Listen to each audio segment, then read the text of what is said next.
If your girlfriend has ever hit you with one of those, would you still love me if I was a worm? Or would you still love me if I was a lamp questions, I need you to understand something. She's not being cute. She's not asking about worms or lamps. She's checking something in you, something she'll never say out loud.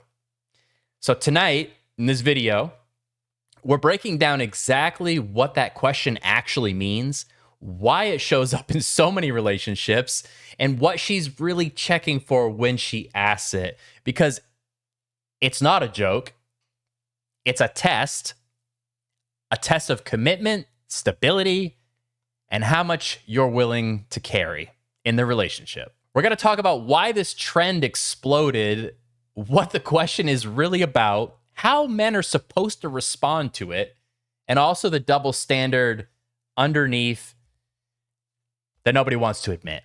So if you've ever been confused by these questions, or you've answered them wrong and didn't understand why she got irritated, stay with me. This is going to make a lot of things click for you. So let's explain the trend, okay? So these videos show up a lot on like Instagram and TikTok and stuff like that. So on the surface, these videos look playful. Would you still love me if I was a worm? But the setup is always the same. She asks, he answers, she records, the internet judges.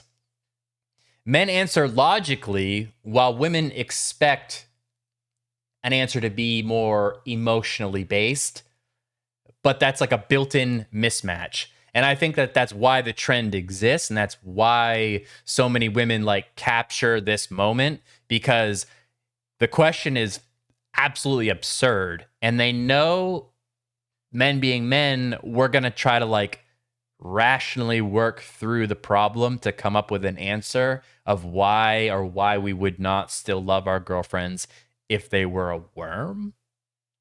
I don't know how they became a worm, but you know. So there's that like built-in mismatch that like makes for good content, essentially, right? So this trend is a social media version of a shit test. And a shit test is it's kind of like it's not a kind of thing. It is a red pill term. And it's basically a test that a woman does to check on a man's loyalty or his frame or how steady he is in his convictions or how confident he is. That's what a shit test is. So anyways, this social media trend is a shit test. And it's just a loyalty frame check disguised as a joke. So let's kind of go a little deeper. What these questions really mean when we look at it from that angle. Again, a shit test is any behavior or question designed to check a man's emotional stability and frame. And I'm not going to go into frame. If you don't know what frame is, go look it up. Okay, it's plenty of info out there. So these absurd hypotheticals really mean, would you still love me if I stopped contributing to the relationship? It's about unconditional validation. If I gave nothing, would you still stay? Is what they are really asking. For some women, it's reassurance. For others, it's checking if effort can drop without consequence. So let's look at how men should answer these questions / shit test. Don't answer the literal scenario. You got to answer the meaning behind it, right? If you sit there and like try to like logically figure out why in the first place your girlfriend suddenly turned into a worm, you should already know that there really isn't a good answer to the question, right? So stay grounded. Say something like, if you're still you, yes. If you stop showing up in the relationship, that's a real conversation that we're going to have. Keep frame. calm, warm, confident. Don't fold, panic, get defensive. I would kind of look around and see if she's recording you, though, because you don't want to end up on somebody's TikTok as content anyways, but you should know if your girlfriend's that type of girl or not. So also, humor works. You could say things like, if you're a worm, fine, but if you act like one while you're human, different story. Basically, the question is, they want the reassurance and the validation that they could absolutely become a non-contributor, no effort, don't bring anything to the relationship, a worm, and you would still love them unconditionally. But there's a double standard when it comes to unconditional love. And as a man, I know this, and as any other man probably knows, it's absolutely true. If you ask them, they're probably going to say the same thing. So let's talk about the double standard of unconditional love.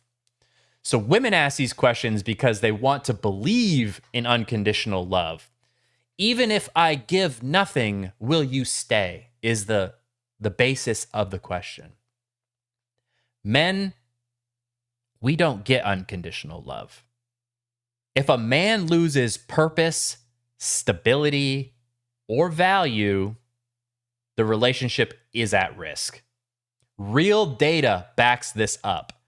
Men who lose their full-time employment are 33% more likely for divorce within the following 12 months. So basically, if a man loses his job within the next year, if he doesn't find employment again, his risk for divorce goes up by 33%. So that's divorce. And that's like a lot of effort. So now imagine if it was just a girlfriend-boyfriend thing, right? And it's like you don't have to file papers and get lawyers. You're just like, yeah, I'm done, right? I would be willing to bet that 33% would be much higher in those like non-marriage relationships, just like the boyfriend-girlfriend type stuff. The great Chris Rock actually had a bit on this. It was a comedy piece, but it dropped a truth bomb that gets quoted all the time. And it was, only women, children, and dogs are loved unconditionally. Men are loved under the condition that they provide something. Now, the sooner that, as a man, the sooner you come to terms with that, the sooner you can get over the bitterness of that pill, because it is a bitter pill to swallow. Because guess what? We want to be loved unconditionally too, but that's just not how the world works. That's just not how women work. And there's this thing, I think it's called red pill rage, but it's like that stage a man goes through when he is confronted with this truth for the first time and he can't deny it. It's just evident that, okay, yeah, this is not the way the world works. This is not a Disney film.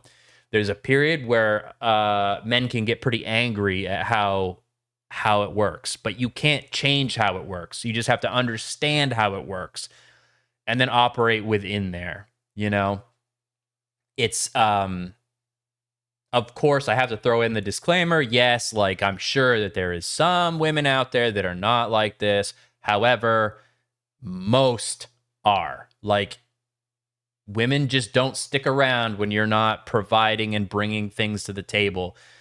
A lot of it's financial, but if you're not in that situation, it can be, it could be emotional, it could be whatever. But the point is, as a man, we don't have much time to stumble and fall down before we have to get back up again.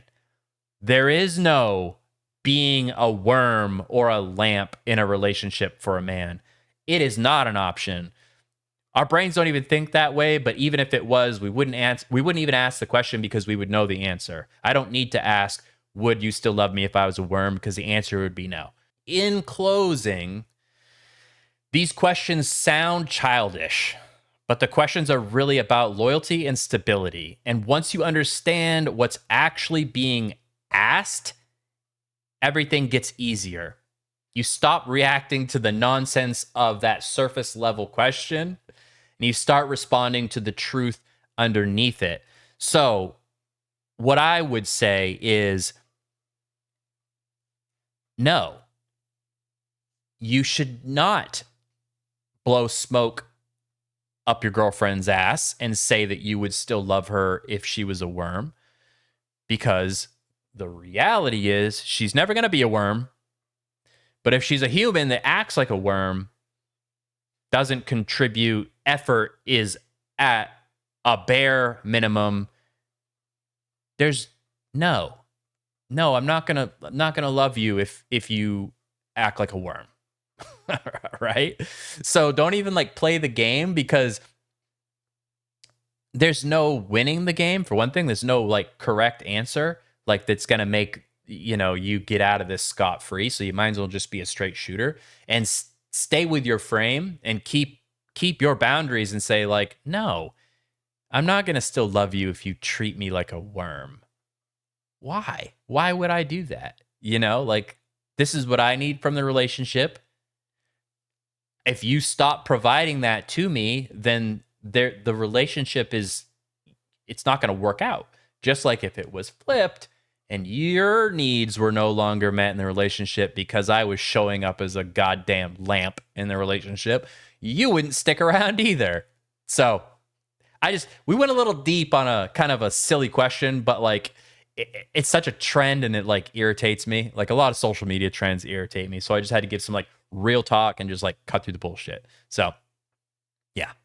Thank you very much for watching. If you got something out of the video, please drop a like, drop a comment, because it really helps the algorithm and gets the video out to more people. So the more engagement, the better. So, and if you're still doom scrolling, check out one of these videos over here, because I'm sure it's right up your alley. Thank you very much. Appreciate you.